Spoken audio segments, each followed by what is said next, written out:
16-0 ভোটে অনাস্থা প্রস্তাব গৃহীত হয়ে রতুয়া 2 ব্লকের শ্রীপুর 1 গ্রাম পঞ্চায়েতের প্রধান নাজেরা খাতুন অপসারিত হলেন।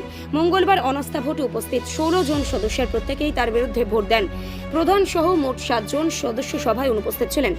উপস্থিত সদস্যদের মধ্যে কংগ্রেসের 6, তৃণমূলের 7 এবং সিপিএম-এর 3 জন ছিলেন। গত 14 মে মোট 16 জন সদস্য প্রধানের বিরুদ্ধে বিডিওর কাছে অনাস্থা প্রস্তাব জমা দিয়েছিলেন। নির্ধারিত সভা দুবার স্থগিত হওয়ার পর অবশেষে মঙ্গলবার অনাস্থা প্রক্রিয়া সম্পন্ন হয়। 2023 সালের পঞ্চায়েত নির্বাচনে 24টি আসনের মধ্যেই তৃণমূল 9, কংগ্রেস 8, সিপিএম 6, নির্দল 1টি আসনে জয়ী হয়। পরে তৃণমূল সদস্য নুরুল ইসলামের মৃত্যুতে সদস্য সংখ্যা কমে 23 হয়। তৃণমূল, কংগ্রেস, সিপিএম ও নির্দল সদস্যদের সমর্থনে বোর্ড গঠিত হয়েছিল। প্রধান হন তৃণমূলের নাজেরা খাতুন এবং উপপ্রধান হন সিপিএম এর জেসমিন খাতুন। অনাস্থা ভোটের পর নতুন প্রধান নির্বাচন ঘিরে শুরু হয়েছে রাজনৈতিক জল্পনা।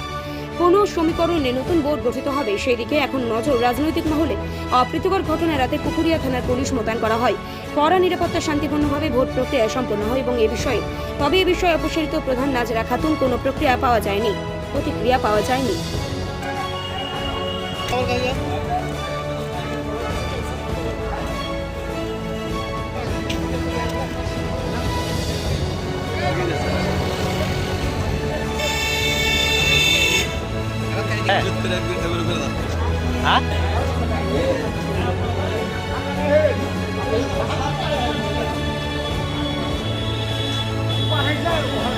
আমাদের কর্মসূচি ছিল স্যার আজকে প্রধান অপসারণ।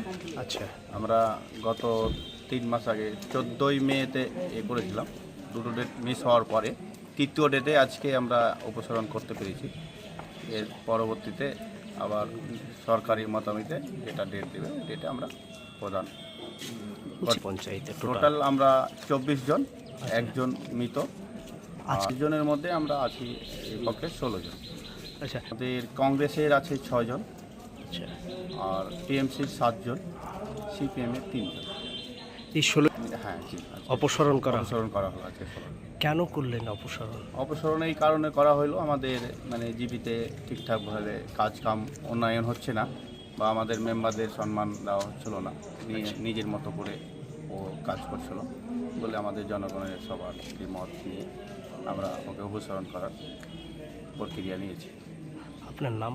আমার নাম বাসির সদস্য। অনাস্থা ছিল অপসারণের, প্রধান অপসারণের জন্য। কোন অঞ্চল? শ্রীপুর 1, আচ্ছা, 1 গ্রাম পঞ্চায়েতের। কেন অপসারণ করলেন? অপসারণটা এই কারণে করা হলো যে ও বিগত দিনে প্রধান ছিল, সেই প্রধানে ঠিকঠাকভাবে কাজকাম করছিল না। এবার আমরা গ্রামের প্রতিনিধি হিসাবে গ্রামে উন্নয়ন করতে পারছিলাম না। ও ওর মতো করে নিজে একাই ও কাজকর্মগুলো করতো, আর নিজেরগুলো ও আর অন্য সংসদগুলো দেখছিল না। তার জন্য আমরা সবাই যেগুলো সদস্যগণ ছিল তারা একদিকে হয়ে ওনাকে অপসারণ করার জন্য আজকে এসেছিলাম। প্রায় 3 মাস আগে থেকে এই প্রসেসটা চলছে। আজকে 2টো ডেট এর আগে মিস্টেক করেছে। আজকের ডেটে আইনি মোতাবেকভাবে আমাদের অবস্থানটা হলো। আপনার নাম? এমডি মেহেদি হাসান, জি, সদস্য টিএমসি। প্রধানকে এই জন্য অপসারণ করালাম। আমাদের শ্রীপুর অঞ্চলের প্রধান আমাদের অঞ্চলে ঠিকভাবে কাজকর্ম করতে দেয় না। কোনো কাজ আমাদের নিয়ে সাথে করে কোনো আলোচনা করে না, আর কাজ যে জিজ্ঞেস করবে কাউকে সেটাও করে না। ওর কোনো কাজেই এক কথা ভালো না। আমরা ওকে মানতে পারিনি বলে আমরা মেম্বাররা ওর কাছ থেকে চলে গেছি। সামনের দিনে যেন ভালো আমরা করতে পারি বলে আমরা অবসরটা করালাম, আর সামনের দিকে যেন আমরা প্রধানকে ওই জায়গায় বসাতে পারি এটা আশা রাখছি। ওর ক্ষেত্রে উন্নয়নটা আমরা যেন করতে পারি এটা আশা। এই আশা নিয়েই তাহলে প্রধানকে সরালেন? আপনার নাম? মোহাম্মদ ইব্রাহিম, বাড়ি? আসকাপাড়া। আমাদের যিনি প্রধান ছিলেন তিনি আমাদেরকে ঠিকঠাক মতো কাজকর্ম দিচ্ছিলেন না। আমাদের গ্রামে যে ঠিকঠাক মতো কাজ হচ্ছিল না, তাই জন্য আমরা এসেছি সব মেম্বার মিলে 16 জন আছি আমরা, তাই জন্য এখানে এসেছি। প্রস্তাবে রেখেছেন আজকে কতজন? 16 জন মেম্বার। কোন অঞ্চল? শ্রীপুর 1। কাজ কি এর আগে দিচ্ছিল না? দিচ্ছিল না। আপনি কোন দলের? টিএমসি। তৃণমূলের। আচ্ছা, এখন কি প্রধানকে অপসারণ করা হয়েছে? হ্যাঁ, হয়েছে। আপনার নাম? বিউটি দাস মণ্ডল, বাড়ি? বাড়ি মাগুরা।